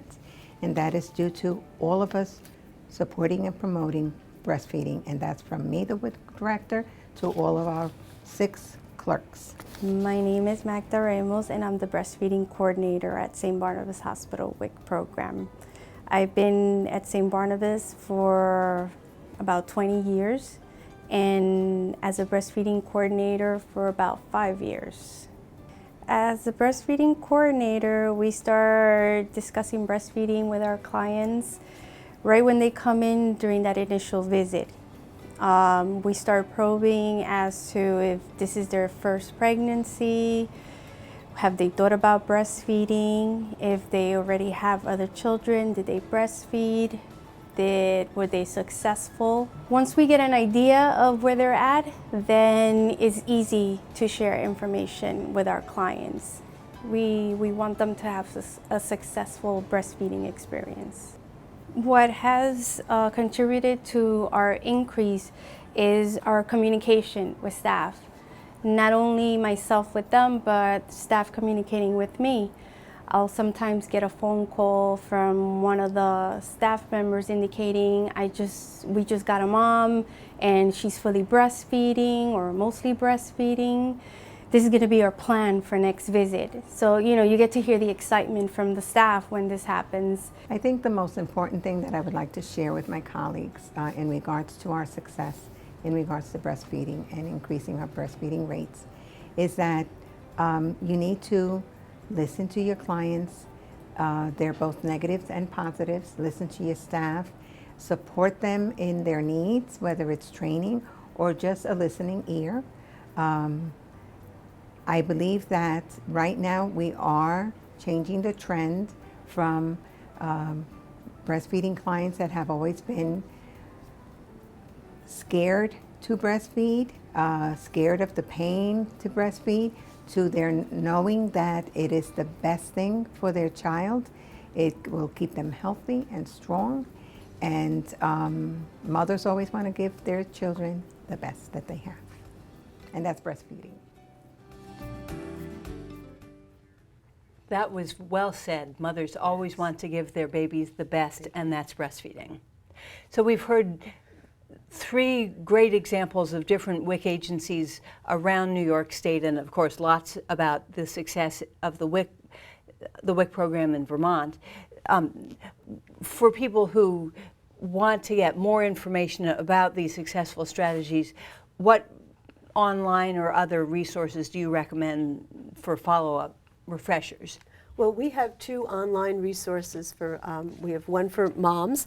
Our You Can Do It page is an inspiration for moms. It has our social marketing materials on there, videos from Amy Spangler that talk about the 5 things that mothers need and parents need to know for their babies. And we also have a resource for healthcare providers. We have our Birth and Beyond 10-step project, which is a whole curriculum that you can use for training healthcare staff for those maternity practices. Well, we are delighted that you've been here this morning and have been able to give us such a thorough introduction to the successful strategies you've been using in Vermont. We have a slide next of your contact information, and people have that available both on the screen now and in the materials we've sent them. So any questions about WIC success in Vermont can be addressed to you. You've also got your web addresses and all those good things. So just like good breastfeeding support providers in the hospital, we aren't leaving people just to go out and fend for themselves from now on.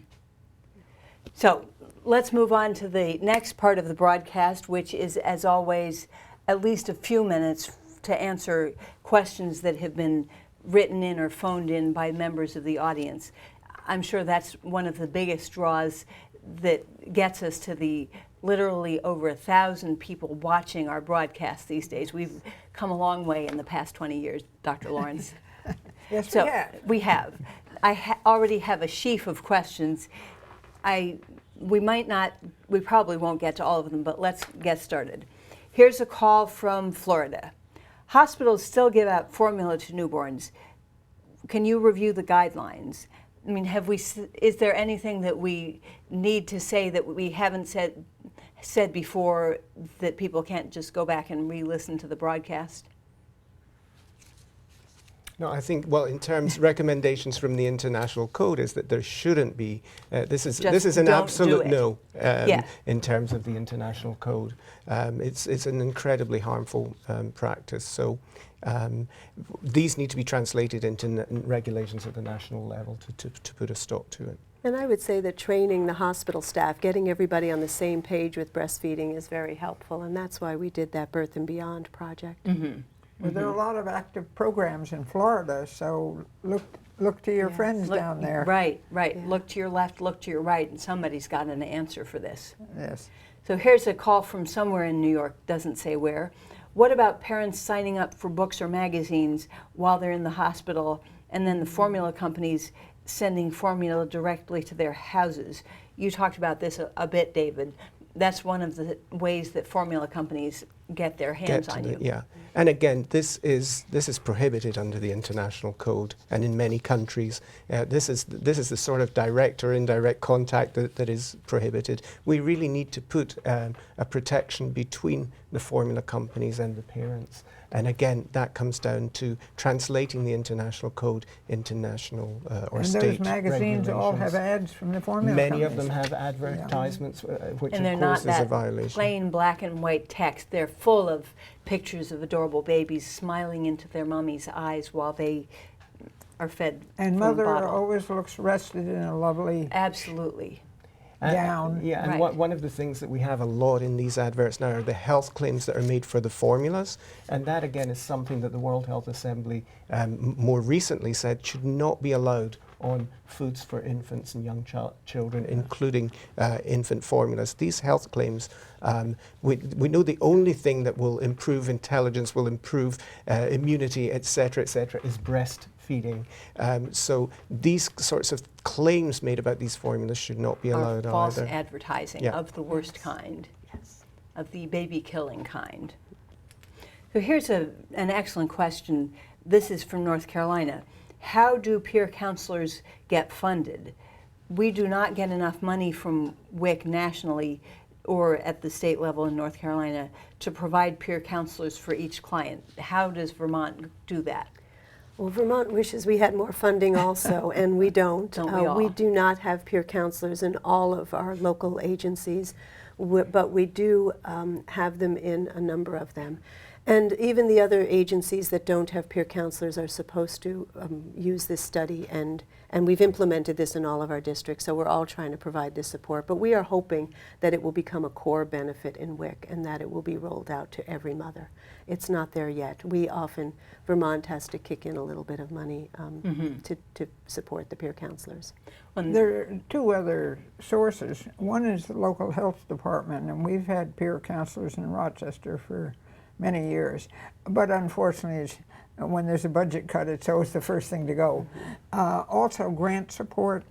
And now that grant support is much more generous, and the Kellogg Foundation has been supporting programs across the country.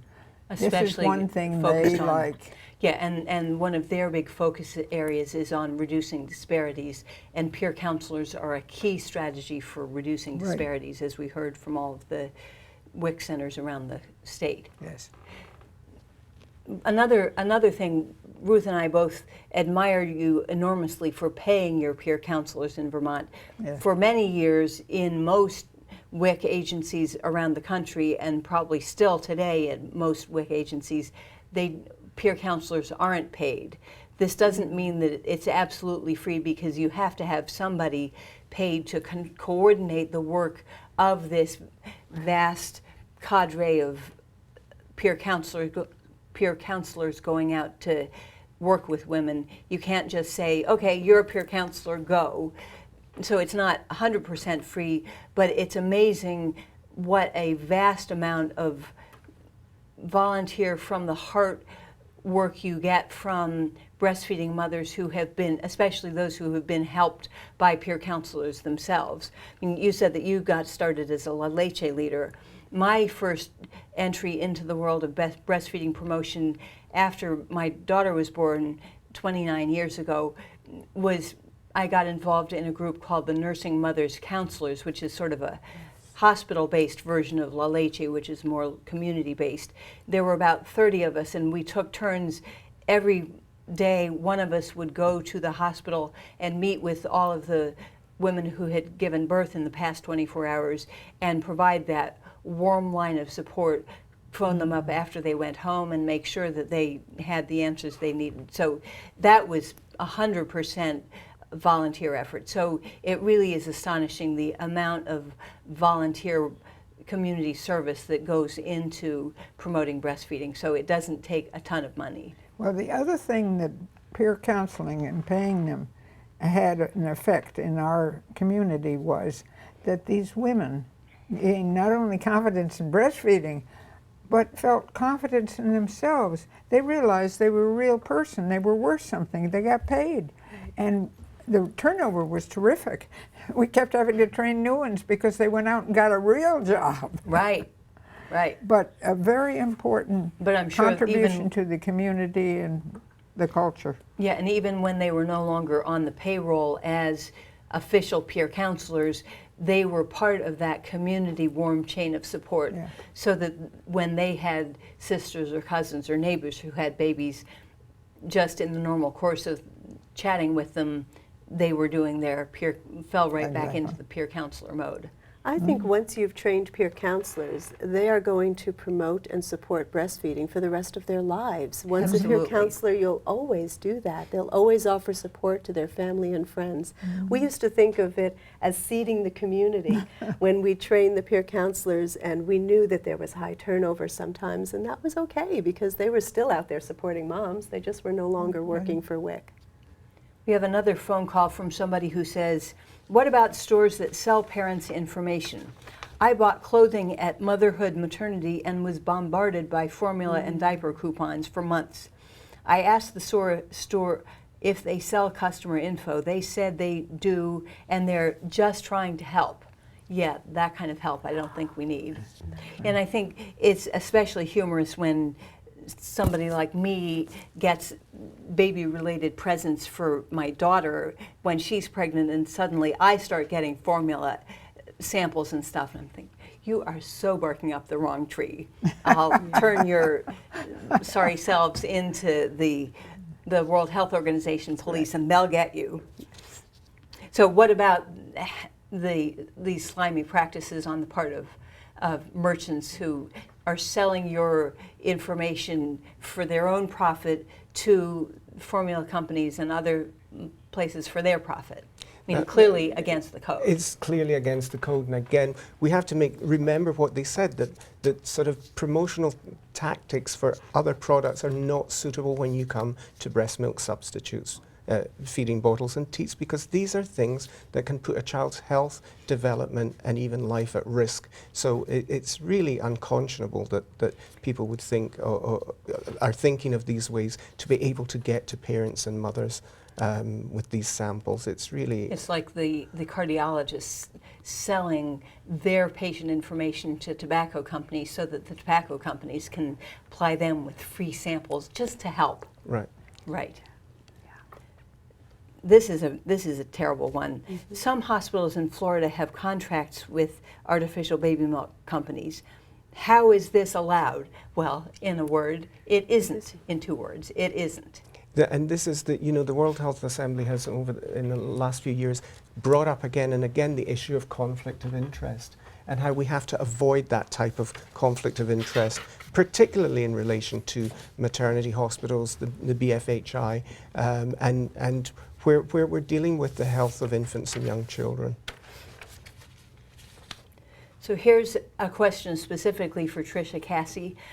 Will the screening test BAPT, the breastfeeding attrition prediction test, okay, will it discourage mothers with lower scores, or is the purpose simply to identify those mothers and provide them with more help? We do not give the scores out to the mother at all. In fact, the score really is not crucial. It's more about finding out where she has some needs. What are her strengths and what are her needs? You target the needs with the counseling and build up her strengths. So we don't really need to share that score with her at all. We don't even necessarily share it with the peer counselors. We just give them basic, she needs counseling or she needs support. We put in a number of case conferencing with that. So the peers case conference with the CPA. And so that works. Here's a free bit of information.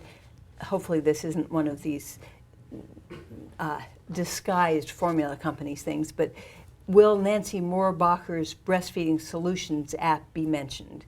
Not one that I'm familiar with, but it's a great resource and free on both Amazon and Apple through today in honor of World Breastfeeding Week. Do any of you know anything about that particular app and whether it's a reliable one?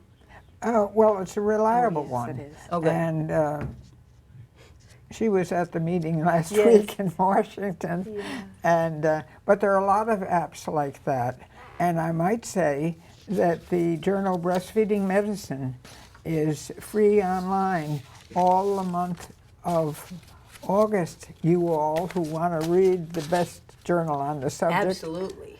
Yes. So there are a lot of opportunities this month in particular where things are being offered free. Yeah, absolutely. Nancy's app is very good. I've just looked at it recently and it's wonderful. So there's a lot of good resources out there for moms. And that's why Nancy's book was the one that we gave to the healthcare providers, the Breastfeeding Answers Made Simple, because it's such a wonderful resource. And now she's written an app for mothers, which is really nice. Excellent, yeah. And because of the happenstance of the calendar, today is August 7th, the last day of the first week of August. So this is the last day of World Breastfeeding Week. So act now. Go to Amazon or Apple and get your free app today, because tomorrow it'll cost you. Well, Don't the know how journal much will it'll be cost you. available all month. Good, because it Actually- is World Breastfeeding Month, but these guys are Exactly. just doing World Breastfeeding Week. So Right. we're getting in under the wire here. So many, many apologies to all of you, all of the people represented by the sheafs of paper in my hand whose questions we haven't been able to talk about yet. But that's all the calls we have time for this morning, because we had such a packed agenda. We have a special epilogue to today's broadcast. 2014 is an important anniversary in the world of breastfeeding promotion efforts in New York State and way beyond. As I mentioned, this is the 20th edition of Breastfeeding Grand Rounds.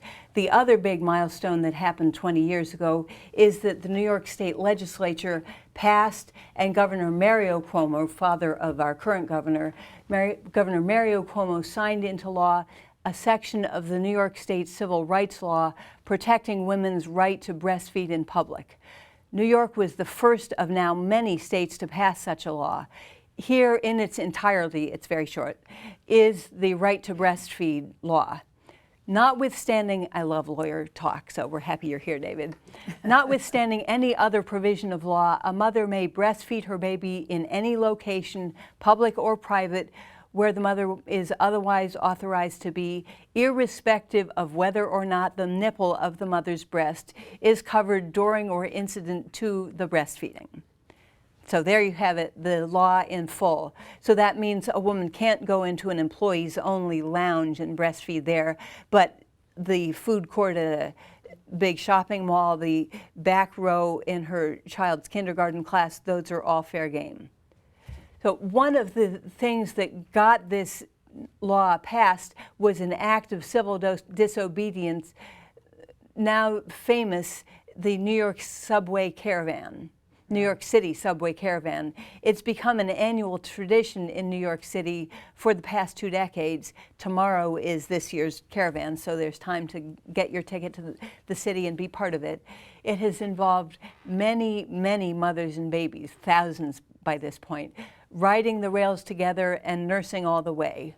You don't have to have a nursing baby with you to participate, but it helps, and you certainly have to be nice to the nursing moms who are there.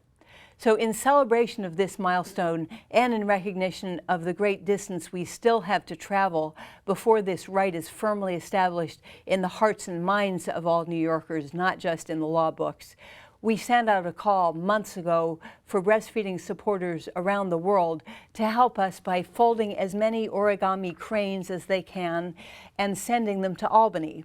1,000 paper cranes is a traditional gift in Japan to show a friend or family member that they have many people watching their back, thinking about them, and wishing them well as they face an important and daunting task, whether it's making New York State a truly baby-friendly state, or writing a doctoral dissertation, hi Michelle, or any number of major challenges we have ahead of us in this world.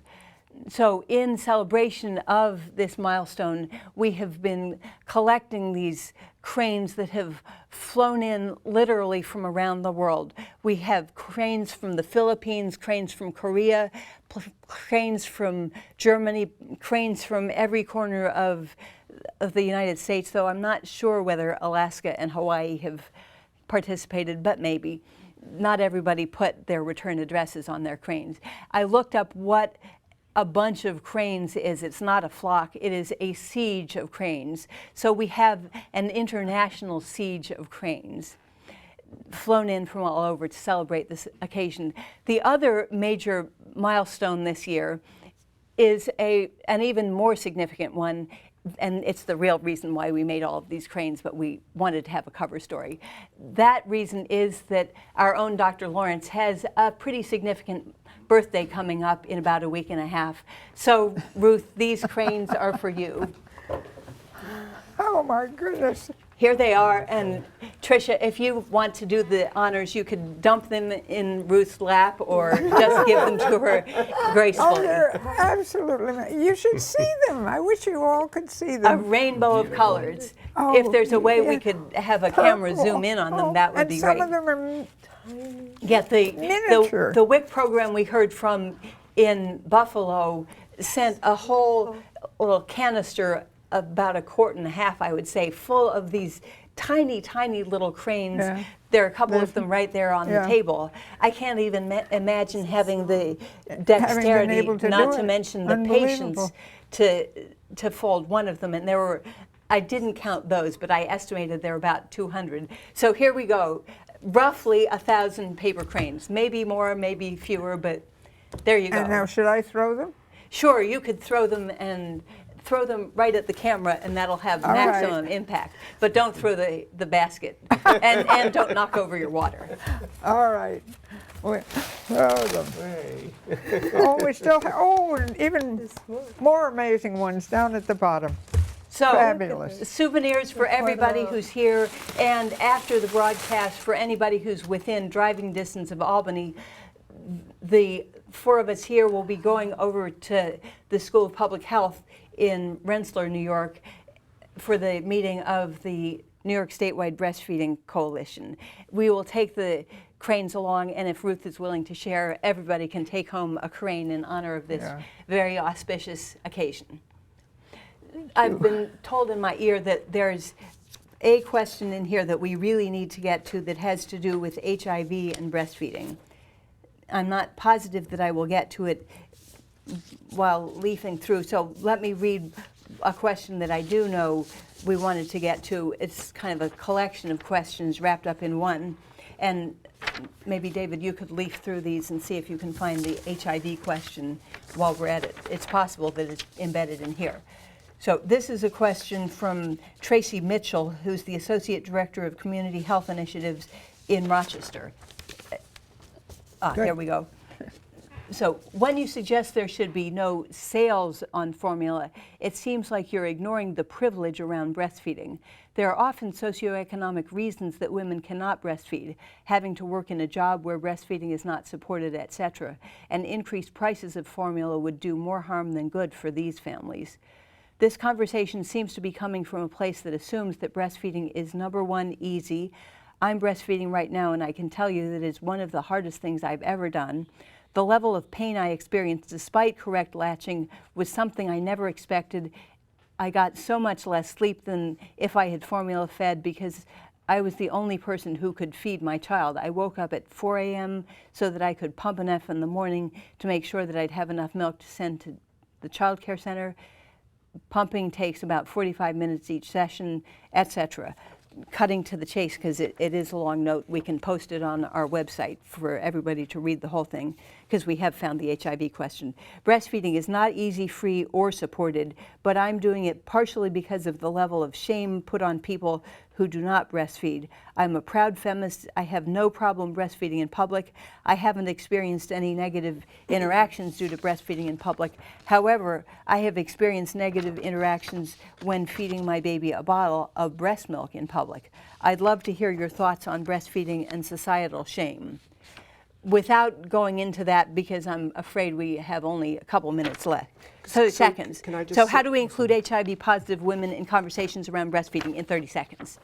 David. Well, you know, I think this is something we now know that with the use of antiretrovirals, I'm talking about at the international policy level, governments then decide whether with the antiretrovirals and exclusive breastfeeding, breastfeeding has become much safer. Right. And in certain circumstances, it's much better because of the risks of mortality, morbidity due to not breastfeeding.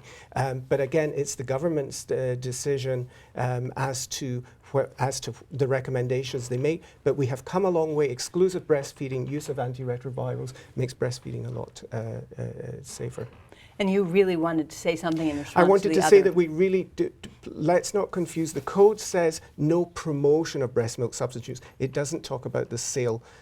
breast milk substitutes can be sold in the supermarket legally. It's not about banning their availability or their use. It's about banning the promotion, that manipulation. The unfair imbalance. Yes. And as a lactation consultant, I've worked with moms who don't make a full milk supply for various reasons, and we support them to provide as much breast milk as possible and then to supplement as needed. So not to interrupt everybody, but I have to. So thank you, David Clark from UNICEF. Thank you, Tricia, Cassi from Vermont, and of course, thank you, Ruth Lawrence from Rochester, the longtime star epicenter of the of show. Breastfeeding. Pardon me? The epicenter. The of epicenter of all breastfeeding. And thank you in our viewing audience very much for joining us today. Please remember to fill out your evaluations online. Your feedback is always helpful in the development of our programs in the future. Continuing education credits are available, but only for people who fill in the post-test. To obtain nurse continuing education hours, CME and CHES credits, learners have to visit the website and complete the evaluation. Additional information on upcoming webcasts and relevant public health topics can also be found on our Facebook page. Don't forget to like us on Facebook and stay in touch and stay up to date. This webcast will be available on demand at our website within 2 weeks of today's show, along with a lot of those roll-ins on our YouTube channel. So please join us for our next webcast from the School of Public Health, which will be on September 18th, Cancer Prevention Through Community-Based Interventions. I'm Mary Applegate. Thank you for joining us. We'll see you next year on Breastfeeding Grand Rounds number 21. We'll be old enough to vote. Well, no, we'll be old enough to drink and smoke. Yay. But we won't. So